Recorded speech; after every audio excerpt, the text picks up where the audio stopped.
everybody. Welcome to another episode of Fire Up. Are we fired up tonight, guys, or what? Always.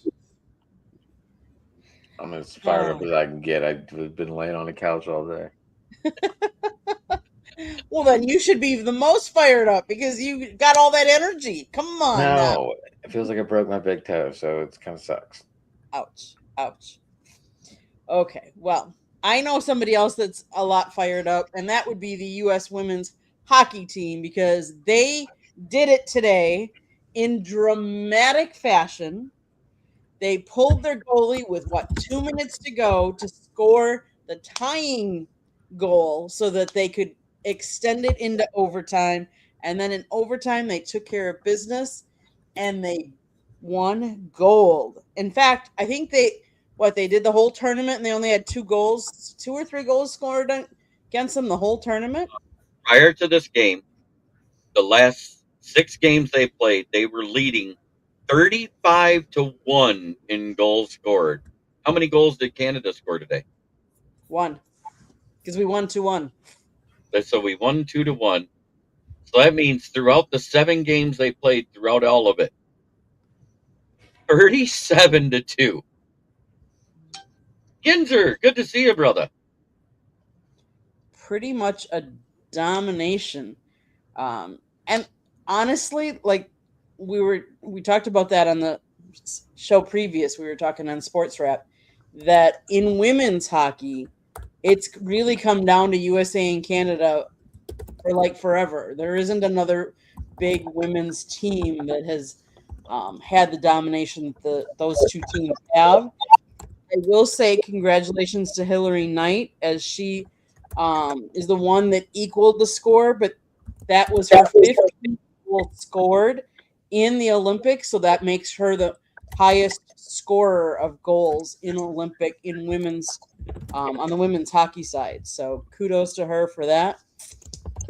Kudos to the whole team. I mean, gold doesn't get much better than that. So nice. I'm going to ask. Go ahead, Jeremy. I said nice. So what of the Olympic sports caught your attention? Have you been watching? What did you like? What haven't you liked? Curling's been spicy. The men's curling, it's been really spicy. The women's curling even got spicy there for a minute, especially after we heard about the cheating scandal by Canada. Why do you have to cheat at a sport you created? Mm-hmm. Can you explain this to me? Because all I see is like them doing all this little. What's up with that? It's hard to explain because I don't know the sport. I don't know it either. I saw bartenders like tapping beer with it, and I'm like, what the fuck? What? Yeah, I said it. I stopped myself though. I don't understand the sport myself. It's like a version of lawn darts with rocks that slide on ice. And you want to get it in the middle, and you can knock other people out, and it's like a combination between bocce, lawn darts, and bowling. The way they do it. I just don't understand how they're like cheating. I don't understand like what's the little finger thing? Does that give a little extra groove or? That I don't know. Let's see. I'm just curious because I'm assuming that that's what they called the cheating. Yeah, I didn't read into it as much, so I'm not exactly sure. I was wondering if I remember seeing something about it, but I didn't go into like the whole gist of it. Let's see if anybody's written about it. Cheating. I know I'm watching it right now. It's on. Cheating and curling. Samir, have you been watching the Olympics? That's what it was. To be honest, I really haven't watched much of it. The controversy centered entirely on curling, not the broader Canadian Olympic delegation. Multiple outlets reported that Sweden accused Canadian curler Mark Kennedy of double touching the stone past what's called the hog line. which would be an advantage because he can redirect it before they start having to brush.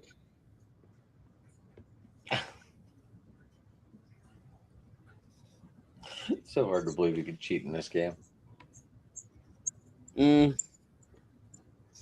because they're saying that he crossed the line and he was pushing it in certain ways to direct it more.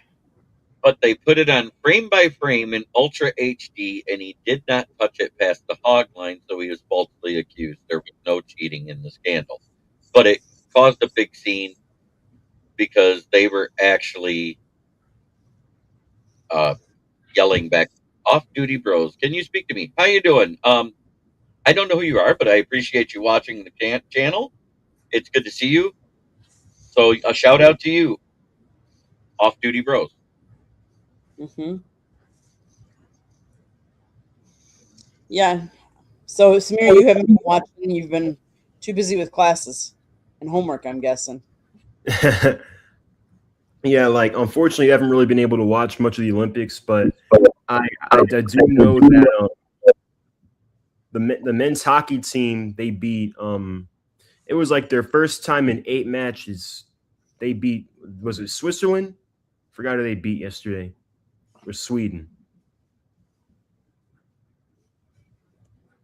Or it had to be the other team. I don't know what that's Um, It was Sweden. It was Sweden 2-1. Yeah, Sweden. It was like their first time since 1955, and their first time in 8 matches that they beat them. mhm. I'm more worried about that cheap shot on Crosby. I don't Yeah. know how long he's out. The reports are all mixed up. You're not getting any accurate reports. You probably won't until he has an MRI. It says he might play on Sunday Mm-hmm. or whenever. I know the initial report was that it was his ACL. And Dylan Larkin's been playing really well for USA. That He scored I think he scored one of the early goals and the go-ahead goal for USA today. that's awesome. That's awesome. When did they play? Yeah, didn't Quinn Hughes score the game winner? I think Saturday.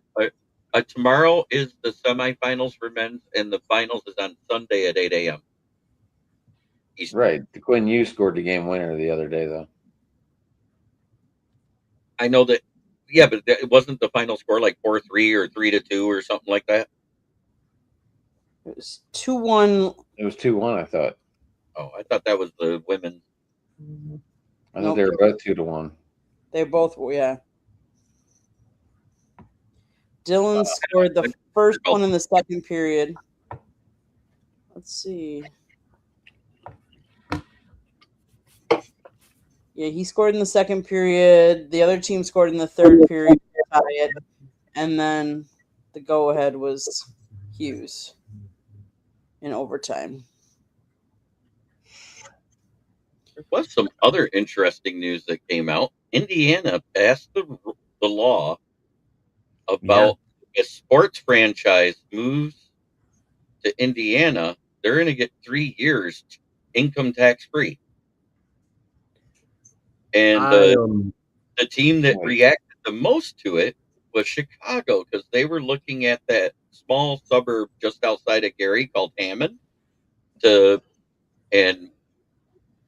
we may have the Hammond Bears or the Gary Bears or whatever they want to be called, or the Indiana Bears. I don't care. Yeah, I just don't see how they can leave Chicago. I mean, I know for a couple of years seemed like they were gonna move to Arlington Heights, which was outside of Chicago, about half an hour outside of Chicago, which, I mean, even then, but I feel like to move to like Indiana, that just doesn't, I mean, it just doesn't fit. And my thing is, Indiana already has one team. I don't think they're big enough of a market to have 2 teams. Oh, I'm going to disagree with you, Samir, only because I know how close Chicago is to Indiana. With bad traffic, it's less than an hour to get out of Chicago to Gary. Harlingen Heights was about the same distance and takes about the same amount of time to go south out of Chicago. The problem is the state stopped all funding to help build the stadium.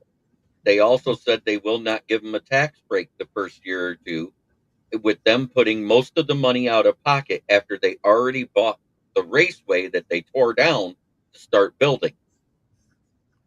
So they already invested all this money, and the state and the local people are not supporting Chicago Bears to move for the move. And the problem is the contract on Soldier Field is up soon. I think it's up in 2028. Their lease, yeah, it's up in 28. I read that earlier.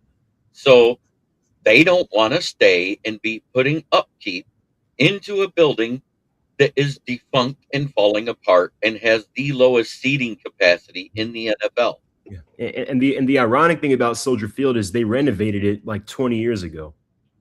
And that was to add 12,000 seats to get it to 62,000.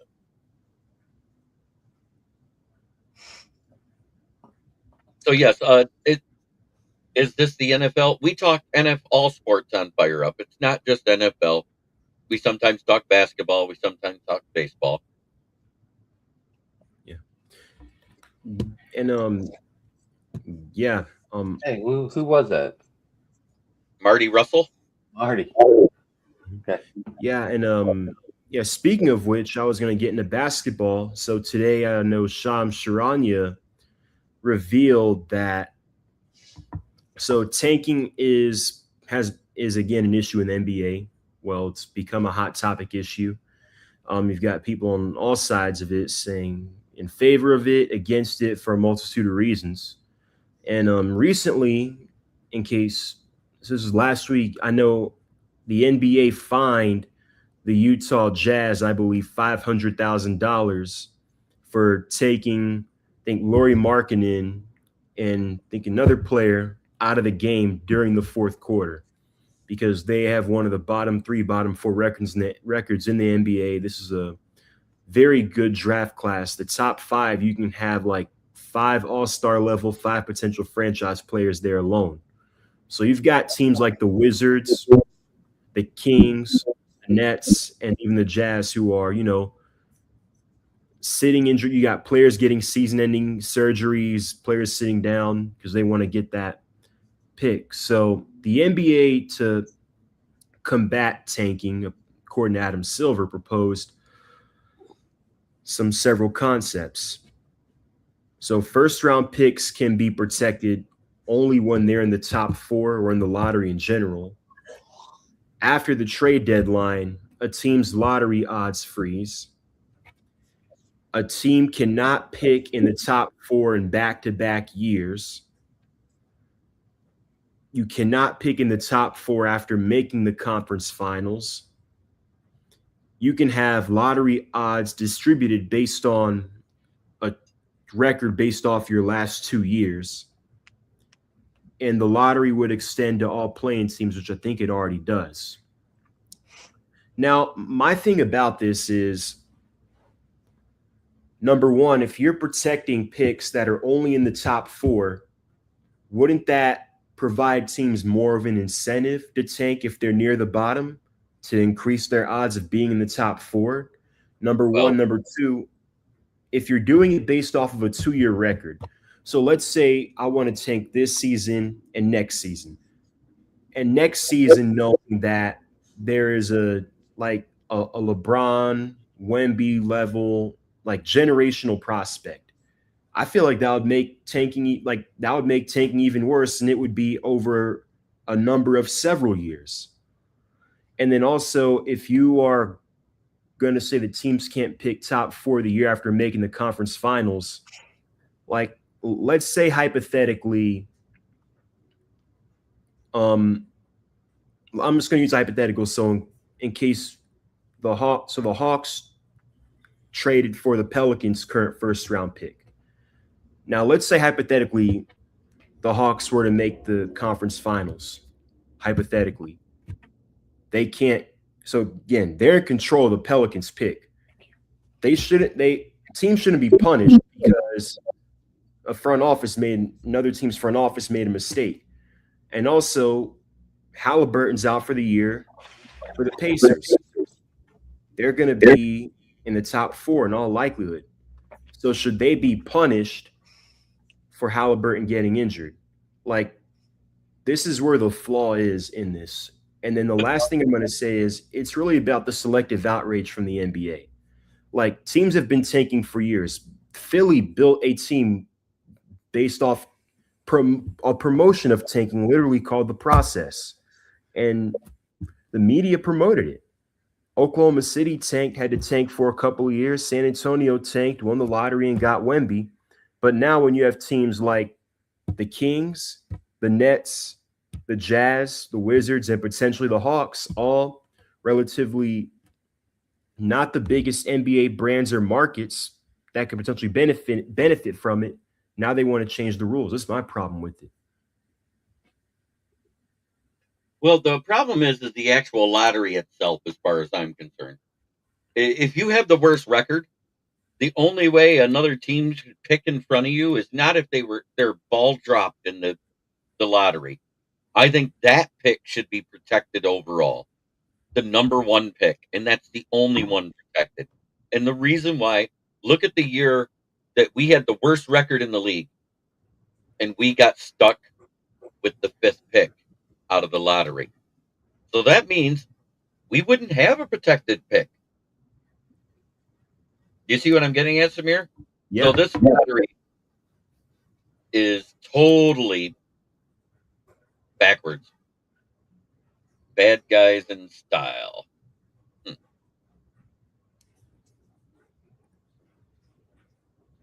Sorry, I do want to say hi, Earl. I thank you for joining us tonight again. I know you were watching us last night, so on this show we're gonna mix it up a lot. And right now we're talking NBA.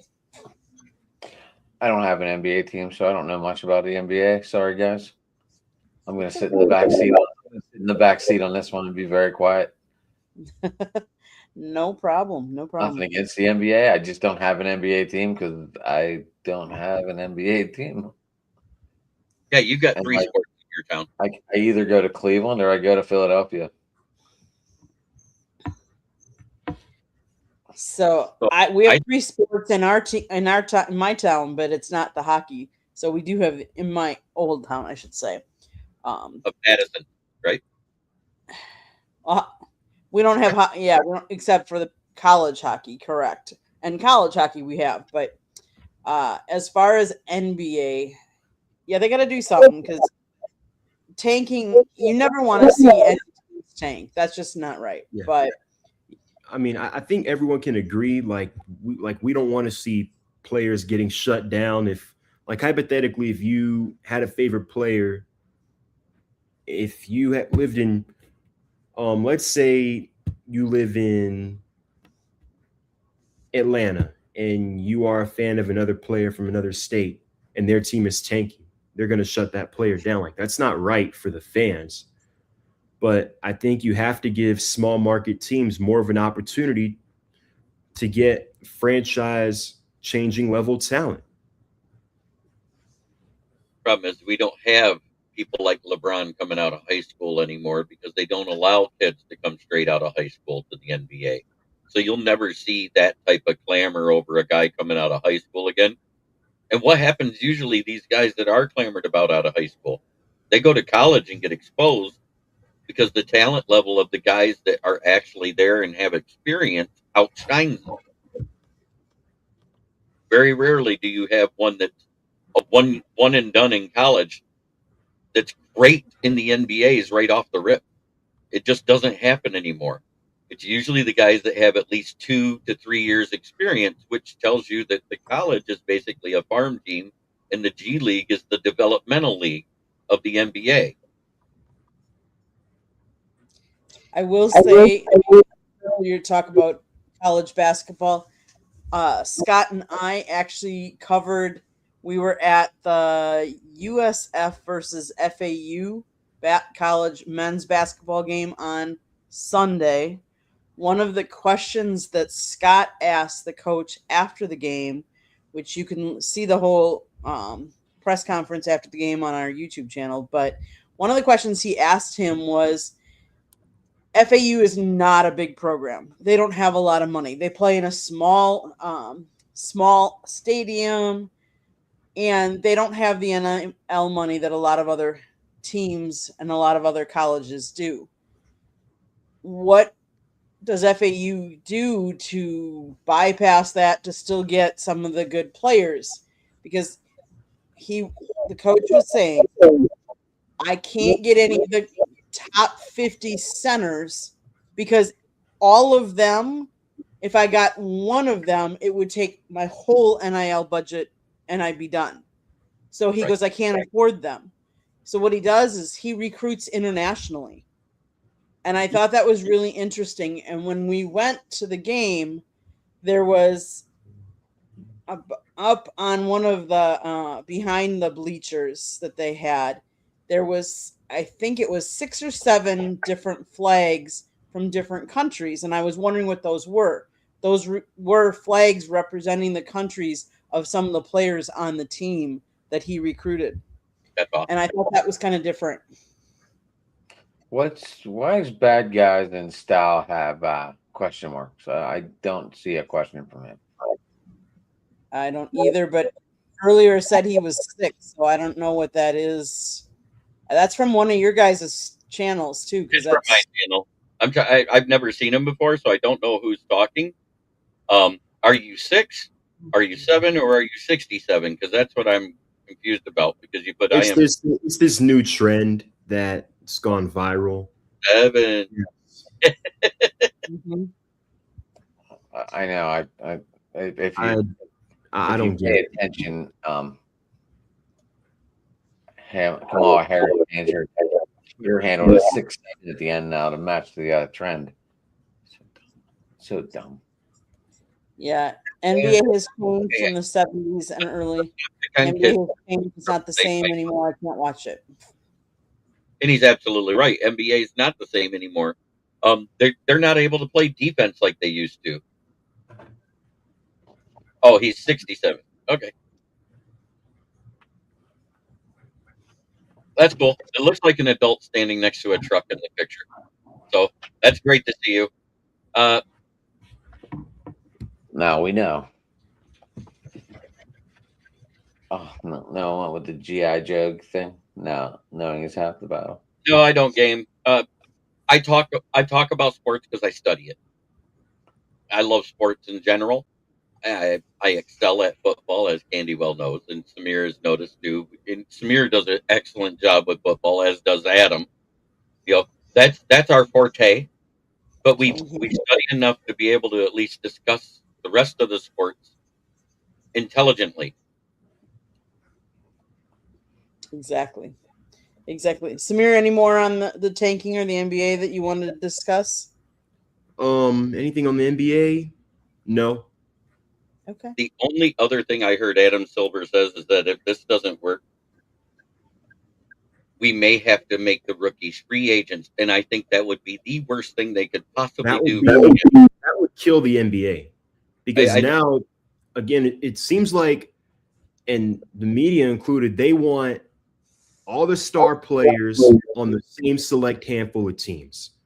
And if that's the case, why don't we just get rid of all the teams except for that select handful, the Lakers, the Spurs, the Celtics, the Heat? I mean, clearly they want every star to go to those teams. It's ridiculous. And think about this. If they kill the draft, which is the most watched NBA event other than the All-Star game, the NBA and the MLB are the 2 best sports for All-Star games, in my opinion. Because hockey doesn't translate well to TV and doesn't draw the ratings that the other 2 do. But the MLB one, making it so they play for something, whether it's the American League or the National League, get home field advantage in the World Series, that puts something on the line. It makes it something more watchable. Is it more of an offensive slugfest? 100%. You see the best pitchers trying to take out the best hitters from all 30 teams, and it's an amazing thing to watch. Because that's why you see scores like 13-10 or 8-7 versus like your regular games where you might see 3-2. MDE hopped in the chat. Good to see you, brother.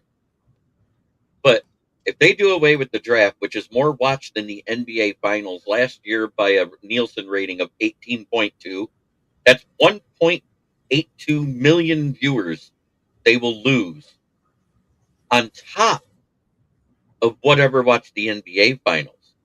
Because what's going to happen is your big market teams that have the money and doesn't mind paying the luxury tax to go over that hard cap, because there's like two levels of it, right? Isn't there like the first level where there really isn't a penalty, then there's a hard penalty, and then there's the capped penalty, correct? Isn't that how that works? So you're going to have teams like LA and the New Yorks and the Bostons, Just buying all the top players. The Boston. I love it. Anyway. And so those East and West Coast teams are going to buy up all the players, just like they do in baseball that has no real hard cap whatsoever. And I hope they do next year when the CBA comes up that they vote in the hard cap. Why? Because it's going to make it more parity and a level playing field across the board. Yep. A lot of teams will have to restructure players. And they're also talking about making it so there's no deferred payments. So if that happens, you know what two teams are in the worst shape. I played sports back in high school, but I'm not healthy enough to, and I don't play video games either. I got too much to do. You know, I write articles for the South Florida Tribune and another website. I do 8 shows a week podcasting about sports of my own, plus do 1 or 2 with the South Florida Tribune and guest with Adam's shows. I also guest with other people's shows when they invite me. So sometimes I'm doing 11 and 12 shows a week on top of working a day job. So yeah, I don't play video games that much anymore. If I do it, if these owners want to spend their own money, why are you going to stop them? They'd rather have championships and barely make any money throughout the year. I can't blame them for this. Yeah. I live in Weirton, but it's like 20 minutes out of Pittsburgh. I love that IFD right here. If a cap in MLB means there has to be a floor as well, that forces Pitt, Colorado, White Sox, and etc. to start paying at a level that at least makes them potentially competitive. We're not in the bottom top 5 anymore, but guys. I know, but where have you been? We're not in the bottom top 5 anymore. I think it was Kansas City, Cleveland, Colorado, White Sox, the White Sox, and Tampa Bay Rays. It might be the Rays, yeah. I think Pitt was like the Athletics aren't there anymore. No, the Athletics. I know they moved up. I just don't know how Vegas, so they moved up. They're starting to pay more. You know, it helps that Billy Bean is gone. And speaking of Major League Baseball, in case you guys haven't heard, this week the Phillies signed an 11-year-old shortstop prospect for $2 million. Wow. And I think that's the record for the youngest international free agent prospect in MLB history. Now, from what I know, you have to be at least for Major League Baseball international free agent signing rules. You're only eligible if that prospect is 16 years old, can't be older than 20. And this applies to players outside of the United States and Canada. Now, my thing is that's got to be some sort of loophole because I don't know if that's legal, quite frankly. Because, I mean, I'm surprised not more people are talking about it. This is because of the NIL rule that the Supreme Court of the United States voted on and approved. You know, because this went to a U.S. state Supreme Court. So therefore, it makes it a national law, which would cover any property of the United States. So if they're from Puerto Rico or Dominican Republic or something like that, basically it's an NIL deal to lock him into that team prior to him being able to play. That's That even makes for that applies for professional leagues as well. Yeah, it would apply for professional leagues because now that they passed laws in 3 states that high school players can get NIL, that's under 18. It opens the door for a whole new ball game.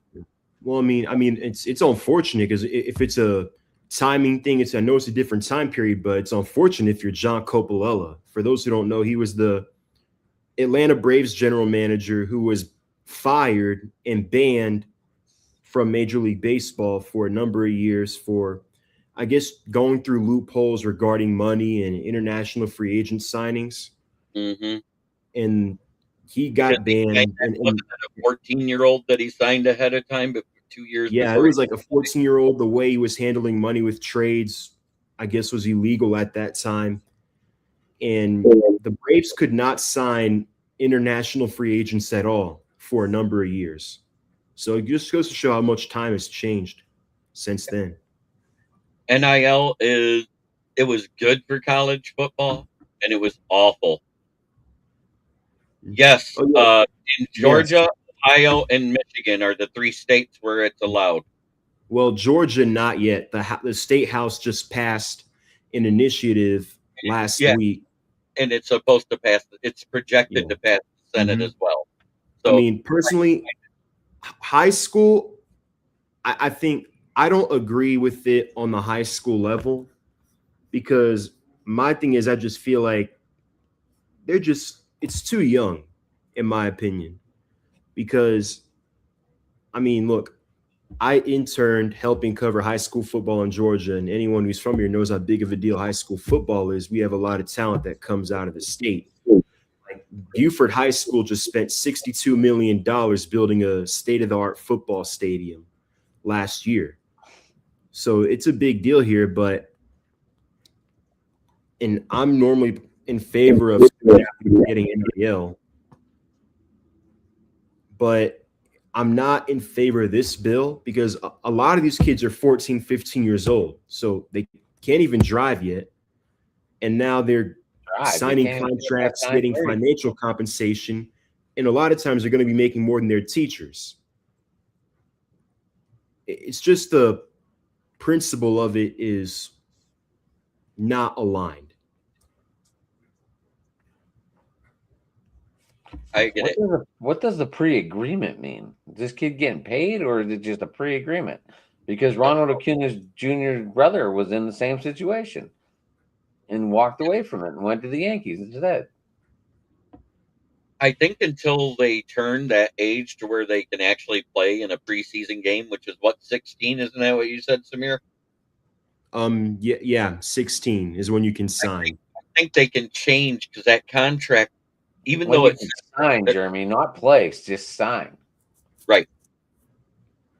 They're signed, but I think once they turn 16, if they decide the team is not a fit, they can null and void it because they haven't played one inning with that team. And I think that's the loophole that they get out of it with, if that makes sense. Oh yeah. I know about the AAU stuff. There's a lot of under the table things as well. And like even in high school, as I was getting back to, like even without NIL, there's some under the table things. Like I know a couple years ago, there's one high school, like I think it was a 5-star recruit. His team lost in the first round of the playoffs. He transfers to another team, wins the state title with that team, and transfers back to his old school, playing for his school. Enrolled playing the very next year. Wasn't he like a junior in high school at the time, and he wanted to be able to go back and play for his team, his home championship? Yeah. I remember right? Yeah. And then you had the fake high school. We all know what I'm talking about. Bishop Sycamore made up a division, made up a whole roster of teams and an entire roster for a fake football team. How crazy is that? And then when they were asked to play against, they were going to have them do like an All-American versus them because they were saying how good they were. And when the pedal got put to the metal, they had to fold. Weren't they like grown adults as well? Yeah. And there wasn't a single player on the roster under the age of 21.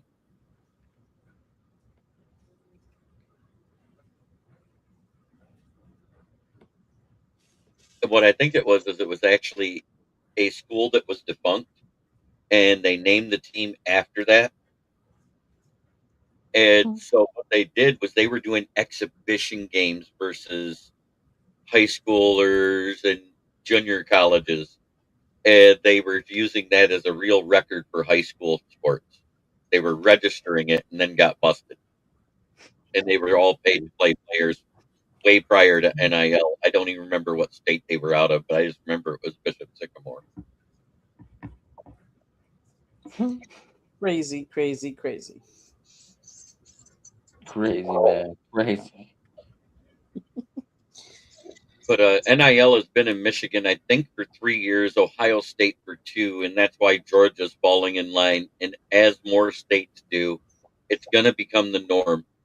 What I don't want it to become is like college football, where a kid is shopping himself to other schools in his area just to get more money. That's what I don't want to see.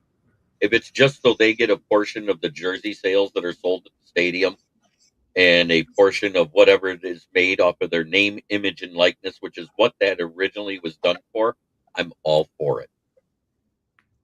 Well, I gotta ask, like, is that my mic? My mic being all goofy, or am I just too close to it again? You might be a little close to it again. Yeah, that was your. Is that better? Yeah. Okay. That sounds. I kept hearing that reverb and no one stopped it, so I was like, okay, maybe it's not me. Anyway, Jeremy, I got a question for you. Okay. If you were, jobless and looking for, you work with tires, obviously. So wouldn't you want to look around for the best tire shop to pay you? That's different if I'm jobless. If you have a job and you're. No, it doesn't matter. You want the job that pays the best. You have to remember there are rules about what school district you live in, and there's taxes and stuff that has to be paid to the other school. To the school your district you live in, especially in Michigan. We talking about high school or college? I'm talking about high school. Oh, yeah, well, yeah. About high school. I don't want to see high school become like college with kids trying to sell themselves to the highest bidder. Because what's going to happen is their home school that they live at, if they don't move to the other school district, guess what? That school district is going to automatically get a percentage, at least in the state of Michigan. And that's why you haven't seen that here. Even if the parents still live in the other school district, they're still going to pay the taxes. Now, how that works, I don't know if they still got to pay the taxes where their kid goes, but I know they're still in that district, so they're still going to pay the school taxes to the school that the kids should go to. There's a tariff type of tax, like it. Okay, I live in the Bentley school district, but Bendel has the better football team, so I want my kid to go to Bendel. I have to pay Bentley a tax on top of paying Bendel school taxes for my kid attending. You see what I'm saying? I don't know how that works, but that seems to be a little topic right there. Yeah. So it's kind of like a school of choice thing where you have to pay a charter to go to the other school, but your property taxes, which is your millage, still go to your home school. This is what I'm getting at.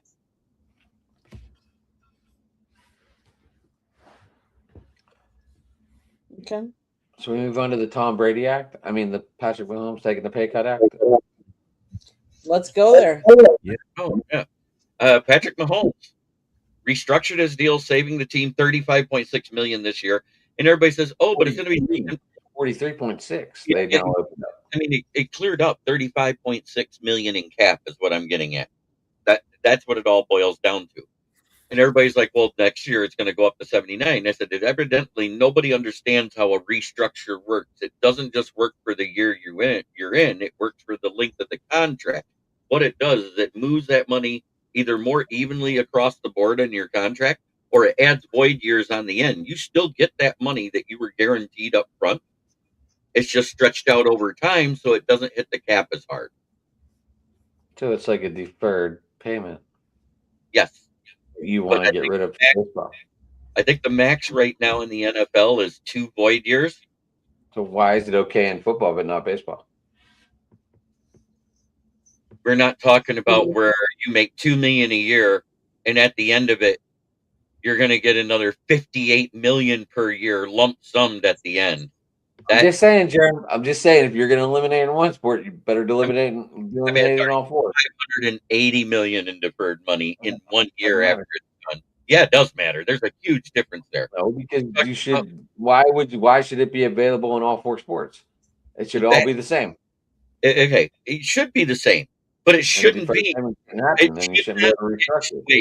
It should not be 98% of your salary is paid as soon as you're done with your contract. That's what I'm getting at. That's not what they're doing. So, I mean, didn't that start with Bobby Bonilla and Ken Griffey Jr.? No, they had a thing where they got so much per year for X amount of years once they retired. Right, deferred payments up until. I understand what you're saying. I'm talking about Shohei Ohtani, who only is getting paid $2 million per year to the end of his contract. What are you talking about? But I mean, if you're going to play the game, you got to play the game on all four fields. Right, but you can't. It can't be $580 million of your $600 million salary. That's what I'm getting at. Not for 1 year after you retire, because it's a one lump sum. It isn't stretched out. It isn't the Bobby Bonilla. It's okay. He's done. He retired. Give him his money. Smartest man in the world. I think it's ridiculous. Well, from his aspect, it's smart. But I mean, how you don't understand your mentor or speaker is gambling your money away doesn't make sense to me still. I don't want that went away very quickly, didn't it? Because he's the face of the MLB. Thanks, Earl.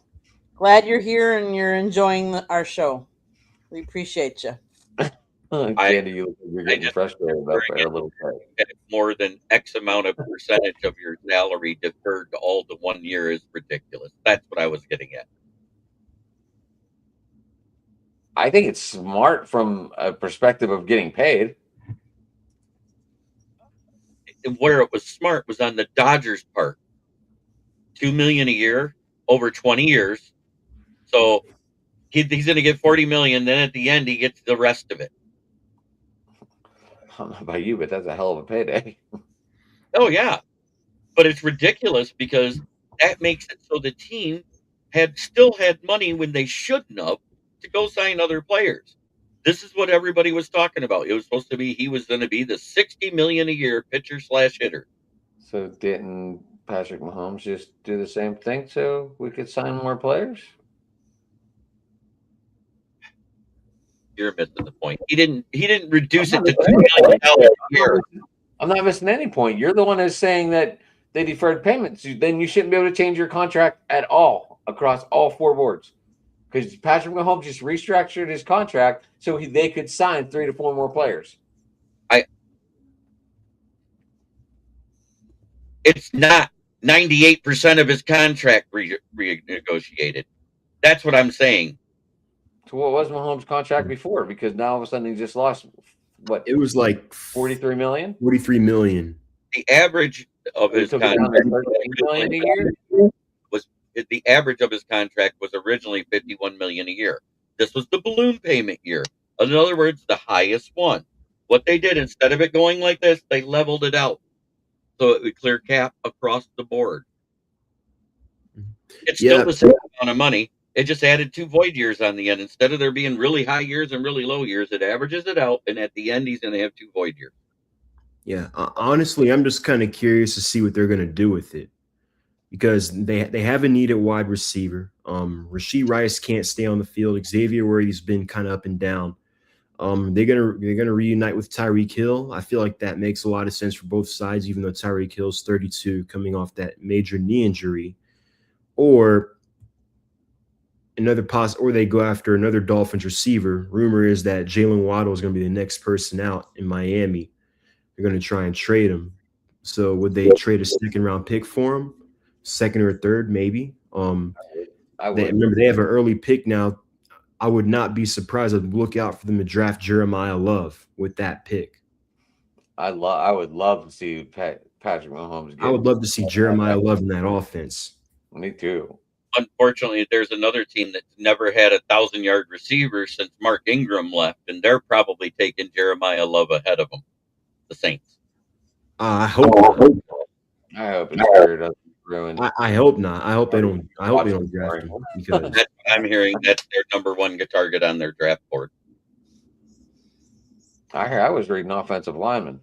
yeah. Well, no, they've drafted offensive line in the first round the past couple of years. I was reading them taking what was his name? I haven't really looked, but I know I've seen offensive line in a couple drafts that I've looked over. That's just me, Jeremy. Obviously, you do your show every day. You pay way more attention to this shit than I do, so you know if you know where they're heading. I have not looked that far yet, but I love go more to the Saints in the mock drafts I've done, and I've done 55 of them since the week we played the Rams. No, that wouldn't be good. Jeremiah Love would be a huge boon because then Kamara becomes that lightning to his thunder. In other words, the two-headed monster that they had at Notre Dame, they said they called them Batman and Robin, if you remember right. I remember. Mm-hmm. I mean, with the Chiefs doing that now, they're roughly over their cap space by now set roughly 11 million over the cap. I heard it gave him 35.6 million in cap. I heard they have 43.6 million with this move. That's why I was saying 43.6. Right.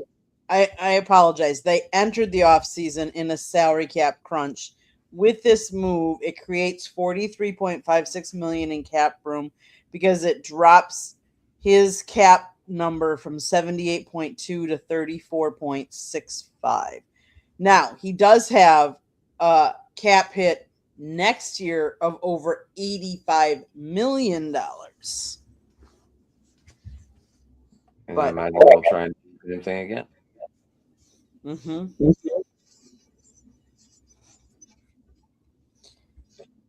But yeah, this is kind of what Brady did how many times in his career so that he could get other weapons. He went from 100 million to 60 million. I mean, 40 million. He opened up 60 million in that cap space. Yeah, he did it 3 times in his career. He did it twice with the Patriots and once with Tampa Bay the last year he was there when they re-signed him. He restructured it to get 2 void years on it to make it even less. Mm-hmm. I mean, that's what people want the rings. They want the rings more than the money. Stafford did it twice with Detroit. But you know what the problem was? We had idiot GMs at the time. Oh, Motown Mitch, good to see you, brother. Earl's got a question for Adam. I would love to see Will Howard run this offense. I've been saying this for a while. Aaron's old. But let Will Howard get some reps at least. I mean, I don't understand why Tomlin didn't let him have some reps in that playoff game. We were down so bad, and I didn't understand that at all. I mean, we were booing it. We were like, why do they have Mason in there when you could let Will Howard get some experience? Just get a couple plays. I mean, they let Rudolph play for almost 4 minutes. They could have let Howard play for 4 minutes. I think it could work. The problem is Will Howard came from that one school that hasn't had one quarterback be good for more than a year called OSU. Well, we might not know if that goofball comes back. And I'm not trying to be mean, but look at the track history of OSU quarterbacks in the NFL.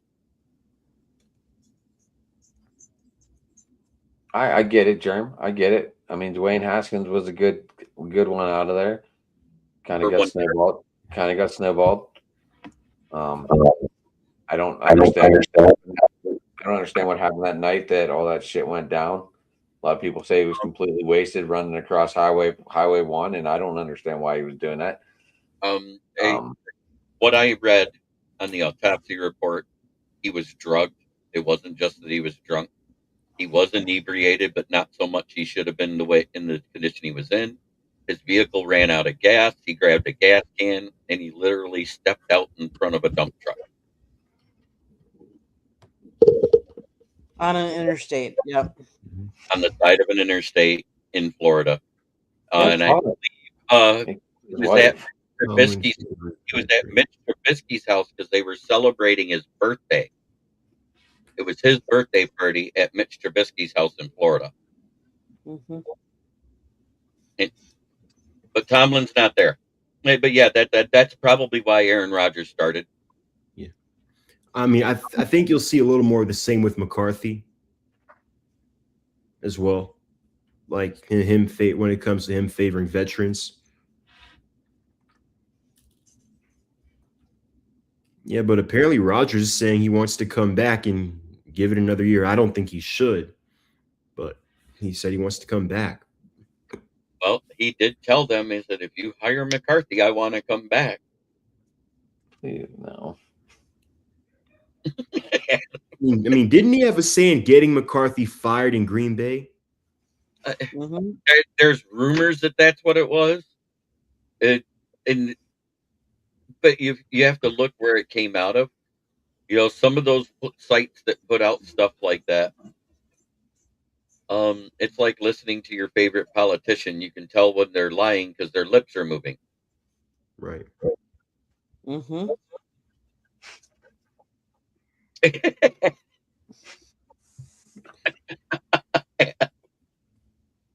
Okay, guys. Seattle Seahawks win the Super Bowl. What better time to put your team up for sale when they're up on top? Well, because I was talking with the Seahawks fan on my show last night, I got the lowdown about it. Paul Gardner Allen, the one that bought the Seahawks in 2007, had it in his estate that if he was to pass, because none of the children want to run the team, all of his sports teams, which include the Seattle Sounders, which is the soccer team, the Portland Trail Blazers, which there's already a deal in place, they're waiting for it to close, and the Seahawks would all go up for sale. The asking price on the Seahawks is at an $8 billion minimum and upwards of $13 million, and it all based on if they won the Super Bowl. Now, there's another stipulation in there that nobody pays attention to. If it sells for 8 to 10 million, the kids get the original purchase price that it was in 2007 of 1.5 billion to split between the three of them. If it sells for 10 billion or more, then it jumps to 25%. The remaining percentage all goes to charities in the Seattle area. And I think that was a brilliant philanthropic way of setting up your estate when you know your kids don't want to run your team. So they will get a new owner. It's just a question of when and how much. Well, also matter who. If anyone with ties to that area, I could see Steve Ballmer buying it. I mean, Steve Ballmer's got the money, he's got the ties to the area. Really can't think of anyone else. Unless it would have to be similar to when Josh Harris bought the Sixers, it would be a partnership where he's the majority owner, but a bunch of other guys chip in. And with that new stadium, I believe they're under contract through 2035 to stay in the area. Stadium. The way they, when they redid that stadium, they renewed a contract with the city. So they're to stay there until 2035. I was going to say, because I was there in 2005 or 2004. It's still the same stadium. It was just called Quest. Right, but they did modifications and added on to it and everything else too. Now, what about the soccer team? Is the soccer team included in this sale, or each team is being sold separately? But it all covers under the estate, and it all has the same conditions. Now, does anyone know if the Kraken's owner or the Mariners owner have looked into this to try and get the two for, try and do the whole TV rights? It would be smart if one of them did, really. If you think about it, if they have the money. At a minimum of $8 billion, upwards to $13 billion. I mean, I'll say this: whoever takes over, it's going to be pretty hard for them to mess this up. I mean, they have everything. They've got coach, general manager, got a quarterback. They've got a loaded roster. They just pretty much have to sit back and count money. And don't forget, every NFL team, we've seen this for the breakdown. All of them make right about $900 million a year net. Some will make a little more, some make a little less, and some of it's split because it's a group instead of a single owner. But that's what the ownership of each team gets as a net is about $900 million a year. I figured he would have waited. Now I don't know how that works because I know FIFA's being played there. So would he make money on FIFA or no? The estate will, if it's not sold, it'll go to the estate. Any profits goes to the estate and to be split once it's sold. But wouldn't that go to the city then because they own the stadium and this isn't a team of any of theirs? Okay, I'm buying them tomorrow. Love it, Earl.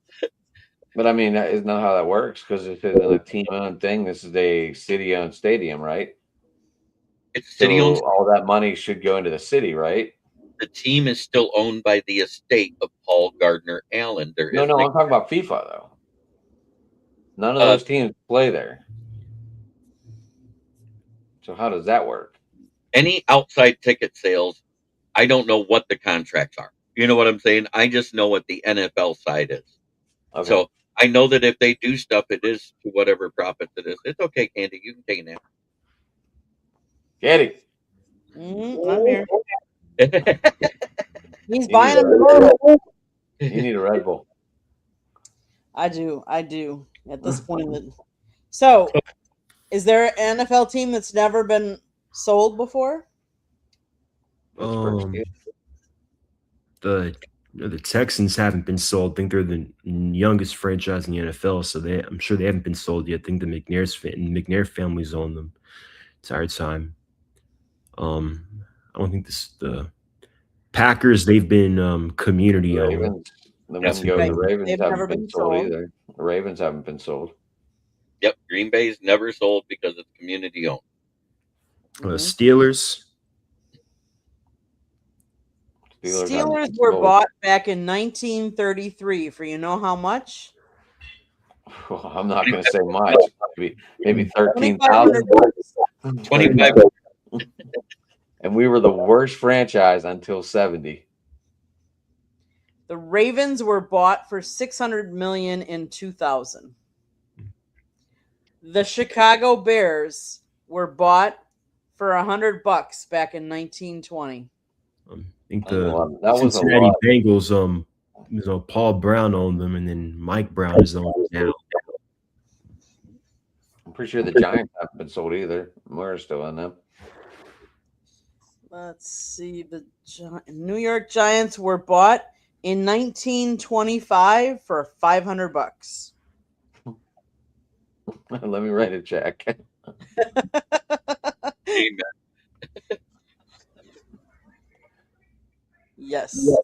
Need to drink some. I'm drinking some Diet Mountain Dew, but I don't even have enough of it. It's gone, so that's not good. But anyways. It's also diet. It is. It is. Better energy. You need the real stuff, like Jeremy's about to break out there. Let's see what other team is interesting. I love these teams that haven't been bought for like forever, and so they were bought for such a small amount.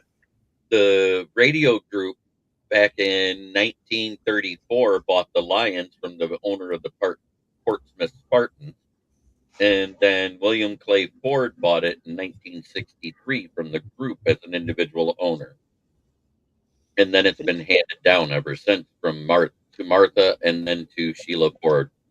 Right, but in 64 he bought it for $5 million. Right. Mm-hmm. Put that into from that money to today's money, that's a $13 billion purchase. But if you think about it, Kansas City, they were bought in 1960, so not that far in front of the Lions, and they were bought for $25,000. Anybody have a time machine? I would like to go back in time. Yeah, but the Lions were already established, right? The Chiefs didn't come around till. Yeah, the Chiefs were bought strictly into the AFL, if I remember right. I think 58.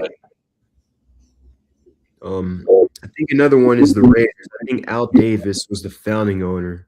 And then And gave when it he to his son, passed, Mark. he's handed it to Mark Davis, who's the current owner now. In '66, the Raiders were bought for $180,000. Right. Basically, they bought the franchise rights. That Yep. was, if you think about it, what it is. That's the franchise cost from back then till now. Mhm. And Earl, by the time now instead of when you're doing an expansion team like that, because that's what they did was they expanded the AFL to add teams. I was gonna say if I had a time machine, Earl, I'd go back and get that Honest Wagner tobacco card, keep it wrapped up, and get my ass back home. Or go back to 1951 for the Mickey Mantle rookie card. I want the Honest Wagner. I feel that's a little bit better of a card, Jim. I mean, then you might as well go get the Wayne Gretzky Apache card too. And the number one action comics with Superman in it. The Superman #1 edition, absolutely. And the number one edition of X-Men for Marvel. I don't. I think Spider-Man is more. I believe it or not, it was the one that introduced Craven that is the most expensive Spider-Man. I believe that was either 13 or 42. I can't remember. I used to do comic book collection, so I used to know all this I stuff. could go find it. I know my old man has them somewhere. You'd be sitting on about 500,000. Up with the hope and down with the dope. Crazy, crazy. And the Cardinals were last bought 1932 for 50,000. Some That was crazy a numbers. lot of money in 1932. You're talking right after the Depression. Right. Right after Prohibition ended, when they could finally sell beer in the stadium again. Hell, they used to drink beer for breakfast. Mm-hmm. Okay, That guys. would sure make the birthday fun. Yeah. That would make the birthday fun. As we all know, next week MLB preseason starts. It starts Saturday. Yep. Well, I'm just saying in this next week because we're week to week. Do some games start tomorrow? Do some teams play tomorrow? Saturday, not Friday. I don't think Saturday. I didn't see anything for Friday. I saw it was Saturday. But so this next week we'll actually have some MLB preseason stuff to talk about. Possibly about who from the minor leagues is with their teams and how they're doing and how their averages and their ERAs and everything else is. And if I remember right, a lot of those exhibition games in the first week is like a pro team versus a college team, is it not? There's a few of those in there. Some of them, because like the Gophers, University of Minnesota Gophers are playing the Minnesota Twins, but the Padres are playing the Mariners. The Diamondbacks are playing the Rockies. The White Sox are playing the Cubs. Royals versus Rangers. Then in Red Sox Boston Red Sox are playing the Huskies. So yes, and then the Orioles are playing the Yankees, and that's actually tomorrow. That's not even Saturday. That's tomorrow. Yeah, I thought there were games tomorrow. You are correct. Okay. So still, next week is when we actually get to talk about analysis of MLB teams in the preseason. How about that? That being said, I think with the additions to the Lions rotation, the Tigers rotation and their starting rotation with Tariq Skubal, Frambe Valdez, Justin Verlander, Casey Mize, I think the odd man now when Jackson Jobe comes back from injury in May is probably Jeff Flaherty, and he may get demoted to the mid reliever role. Okay. Candy, did your Brewers do too much to ruin it, or are they going to be on a rebuild? Pat Murphy gets a lot out of his team no matter what. They needed to get something for Freddie Peralta because he's going to be a free agent, and if they don't, for a small market team, if they don't deal him and get something for him ahead of free agency, then they get nothing. So at least they got some more prospects. It depends on how our prospects pan out. So it'll be interesting. You got the Mets, top 5 prospect 2 of them. Mm-hmm. Yep. And the one thing we did today is we did re-sign Pat Murphy to a new 3-year deal with a club option for 2029. So adds 2 more years to his. So we redid that today. Obviously, he's had success the last 2 years that he's managed for us. So, and before that, he was the bench coach under Council. But yeah, so I don't know. I don't know what the Brewers' season is going to look like. I think it's going to be the Reds, Pirates, Cubs, or it's going to be those 3 teams at the top. I don't really have an order. I haven't broke it all down yet, but that's my top 3. Okay. I hope you're wrong because I hope the Brewers are in there, but you never know. I have a final update. The Pistons beat the Knicks 126-111 without Beef Stew and Jalen Duren. Did Cunningham end up with 40? I know he was at 37 last I looked. I will tell you right now because I'm going into it. 42 points. Let me guess, did you do a little parlay with that? No, I had him in my DFS. I didn't look at my other guys though. I think I even had a Hawk in my lineup tonight. I don't know why. Maybe because he was cheap.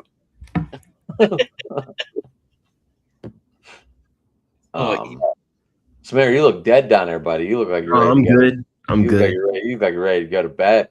I'm good. You look like you're ready to be like, hey, how's it going, man? All right. That's it for my town is talking about the MLB preseason coming up and the Tigers rotation. Okay. What's happening in your team? So the Hawks beat the Sixers 117-107 today. Jalen Johnson at 32, 10, and 5. So they moved back into the 9th spot in the Eastern Conference for playing standings because the Hornets lost earlier. They've got the Heat coming to town tomorrow night, and then Tuesday and Thursday next week they have 2 straight games here at State Farm Arena against the Wizards. Are you going? First time back in Atlanta, but he's not going to play in either of those games. The Wizards are talk about blatantly tanking. They're shutting everyone down, it seems like. And are you going to try and go to any of them games, man? We'll see. I think I've got school both those days, so we'll see. I was just wondering, so the Braves pitching rotation, they just can't stop taking hits. Hurston Waldrop actually pitched in the second half of last year. He was a 22-year-old rookie. Finished well, and like Spencer Schroenbach, he had some loose tendons or bodies in his elbow, so they're both going to have surgery, and we don't know how long they're going to be out. That's all I have. That's it from my town. Adam, what's happening in your town? Well, I think we're all on edge because of the Sidney Crosby news. The Penguins were flying high, and then all of a sudden this news comes out. And I think it's funny, like everyone's saying, like, should NHL players be playing in the Olympics after the Crosby injury? But I'd be more concerned after the Fiala injury out there in LA. That was the first big injury. And you never seen any of them type any of that stuff. It was only when Crosby got hurt, they typed that.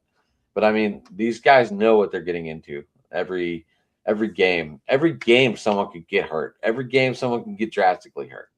Or, you come off and do nothing and you skate to the next game. I mean, that's if you don't get out there and try, obviously you're not going to win or lose, right? Right. I am focusing on Connor Griffin making this team. I don't want to see him sent down. I want to see him be a starting shortstop, but a lot of people are saying Nick Gonzalez is going to be the starting shortstop. But the way he's hitting it right now, I know he's not hitting off anyone, but he's tearing the crap out of the ball down there in Bradenton. So I hope Connor Griffin makes his team. And Steelers, we talked about Rodgers, and that's all the talk around here. Is he coming or going? I got you. Well, we just talked about Pat Murphy for the Brewers, and I've talked before about Freddie Peralta getting traded and some of their other Durbin getting traded. It'll be interesting to see what the Brewers do. as far as college basketball, the Badgers are finally ranked. They've had some big wins. They lost this week to Ohio State, but they're now ranked 24th, and now is when you want to be playing good basketball and you want to have some quality wins so you can get into the tournament. With that being said, I will say the Wisconsin Badgers hockey team showing up because some of them are playing for the women's hockey in the Olympics. So, like Layla Edwards was playing. She had an assist. Kudos to Jason Kelsey and his wife because they pledged $10,000 to Layla and her family to get them over there so that she could play and they could watch. I think that's cool when you hear athletes like that helping other athletes. Jay and Kylie they're over there watching. No. Yeah. So I think that's cool. As far as down here where we live, not this weekend, but the following weekend, we are going to hopefully get credentialed to see one of the Miami Hurricanes men's basketball games. They're actually playing pretty good this year. Coach has them playing pretty good. And then that would be Saturday. And then Sunday, from a week from Sunday, we are going to try and see if we can get into a spring training game because there are some venues down here that I have not seen. Scott and I have been to Phoenix and Arizona and been to all the Cactus League stadiums. If you don't know, the Cactus League stadiums are all about within an hour and a half, maybe at most, distance-wise. Whereas over here in the Grapefruit League, it could be at least 4 or 5 hours traveling time between venues and stuff like that. So there are some of the stadiums that have not hit down here, and we're hoping to hit a couple of them during spring training this year. So I know Dylan's working that Boston game. He works. Yeah. I think he works in the scoreboard. I'm not sure what he does. Works at the big wall because it's pretty much Fenway South. I mean, down here, big. That's one of the stadiums I have been to, but there is a couple that I have not been to. So, awesome. Yeah, excited about that. Anything else you guys want to talk about? I am so looking forward to see what the results are next week in Indianapolis. Oh, that's right, the combine. Mm-hmm. I gotcha. That'll be cool. Cool experience for you too. With that, I'm gonna do my station break because I haven't done that yet. So let's do that. South Florida Tribune Publishing Company published a book, Lessons from the Microphone, Tuning into the Enduring Wisdom of Visionary Leaders. It is written by my husband, Scott, the Motor City Madmouth Morganroth. Talks about his 40-plus years in the media business and how it has evolved and changed. Go get your copy today. It's available on Amazon, Barnes & Noble, Kindle, Google, and Apple Books. It's also out on audio version, so if that's what you prefer, go get that version.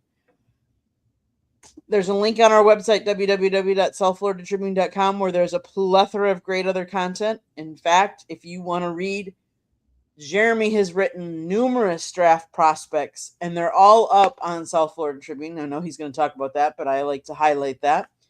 Because if you're interested into the NFL draft, you got to go read his prospects, and a bunch of them are up there. In fact, some of them we interviewed at the Senior Bowl, and he wrote about them. So you can read his article and then see the interview that we did. As far as if you like to listen to podcasts, you can find us wherever you get your podcast. If you see that red subscribe button in the lower right-hand corner, that means you haven't subscribed to us yet. Please do so. Click it, like us, share us, and then tell all your friends and family, and turn on your notifications so you're notified every time we go live. And then I would also ask you to subscribe to everybody else that participates on our channel. Without them, we would not be here. So please help us help them as well, because they're graciously giving up their time. So, with that, Adam, how can people find you? You can give me at Driving to the Top Productions. You can give me at Ad McNally on Facebook. You can give me at Sports Talking It on Twitter. I'm not sure, Earl, what are the girls won today, so we beat Canada once. Is that what? I'm not The sure. girls won, yeah, we won gold, so we're done. So it's now the men's. And the men's can clinch gold. I think they play what, Candy? You said they play tomorrow. I believe so, yes. Let me see. I'm double checking as we I speak. think both teams play tomorrow. That's 3:10 tomorrow. And then Canada plays first, I think. Canada plays Finland at 10:40 a.m. and then the United States plays Slovakia at 3:10. So yes. Samir, how can people get a hold of you? You can find me on Fire Up every Thursday night. You can find a lot of my articles and a lot of my work on the South Florida Tribune website. And you can find and I also promote a lot of my work on my Twitter handle as well at ATL_Samir2401. Thank you guys for tuning in. I'll see you guys next week. I forgot. I should have mentioned, Samir, you do write for us. You give us the Atlanta side of things. Right. We love it. So thank you for writing as well. Got to get Adam writing, but I know he's so busy, so I keep talking about it, but I looked into it. I started writing, but then I can't read my own handwriting. In other words, I got to learn how to type. talk to text, right, Jeremy? That's right. The program is called Cortana. If you can't use that, even Copilot built into Windows has it. I'll have to look into that other one because I don't have Cortana. We tried to look at that the other night, Jeremy. Huh? Yeah. Jeremy, how can people find you? Well, first and foremost, as Candy mentioned, you can find my writings right here at the SouthFloridaTribune.com. You can also find me right here on Fire Up every Thursday. And starting next week, I heard I'm going to be on Inside the Pigskins going forward. So twice a week on the South Florida Tribune channel. You can also find me Monday through Friday at noon on my channel, which is Kneecap Fighting with the Motor City Lions. On Wednesday night, I have my NFL show, which is the NFL Roundtable Talk. And then on Fridays, I have the Lions Fan Cave Chat. And on Saturdays, started this season, I have the Baseball Roundtable Talks. So I'm doing 10 shows a week on my channel alone. Oh God, I did it again, didn't I? I just told you where to find me. I didn't say when to find me. And you can find me occasionally, if ever I can be again, you can find me occasionally on Open Sports Night with Adam on Tuesday night, where they do kind of like a roundtable thing like this, where we talk a little bit about all sports, but mainly NFL and baseball. Anyway, That's yeah. Yeah. And I'm doing a baseball show too, but we're going to try and do, me and Jeremy are going to work on different topics so we're not overlapping. We're going to try. Doesn't mean it's going to work, but we're going to try. Some of them might be good enough that we do. Yeah. So that's our goal. I wanted to do a baseball show, and Jeremy's like, I'm doing a baseball show too. So I was like, well, we can coordinate this. Mm-hmm. Yes, I gotcha. Jeremy, you want to end us? As always, try every day to be a better person than you were the day before. That's the only way to make the world a better place. It starts right here. You have to change it within yourself before you can change your surroundings around. Much love, everybody. Thank you, everybody. We'll see you next week. Same time, same channel.